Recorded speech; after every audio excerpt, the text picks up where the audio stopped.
అడవిలో ఒక కొండ ప్రక్కన చెరువు ఉంది. అందులో చాలా రకరకాల చేపలు ఉన్నాయి. అక్కడికి ఒక ఉపాయంతో రోజూ ఒక కొంగ వచ్చేది. అది ఒంటికాలుపైన ఆ చెరువులో నిలబడి ధ్యానం చేస్తున్నట్లు నటించేది. ఆ చెరువులో చేపలన్నీ ఆ కొంగ చుట్టూ తిరిగేవి. కానీ ఆ కొంగ మాత్రం ఏ చేపని తినేది కాదు. అందులో ఒక చేప కొంగ దగ్గరికి వెళ్ళి ఇలా అంటుంది. కొంగమిత్రమా, నువ్వెలా ఉన్నావు? ఒంటికాలుపై నిలబడి ఏం చేస్తున్నావు? నిన్ను చాలా రోజుల నుండి చూస్తున్నాను.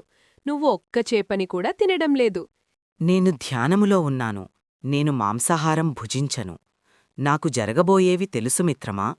నీకు జరగబోయేవి ఏం తెలుసో ఒకటి చెప్పు చూదాం. ఇంకా కొన్ని రోజుల్లో ఎండలు పెరిగి ఈ చెలువంతా ఎండిపోతుంది. మిమ్మల్ని జాలరులు వచ్చి పట్టుకెళ్లుతారు. నువ్వే ఎలాగైనా మమ్మల్ని కాపాడాలి మిత్రమా.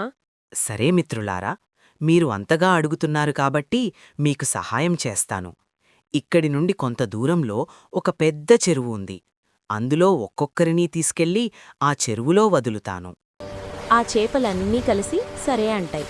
ఆ కొంగ ఒక్కో చేపను నోటితో పట్టుకుని కొంత దూరం వెళ్ళిన తర్వాత ఒక ప్రదేశంలో ఆగి ఆ చేపని తిని మరలా ఆ చెరువుకు బయలుదేరేది.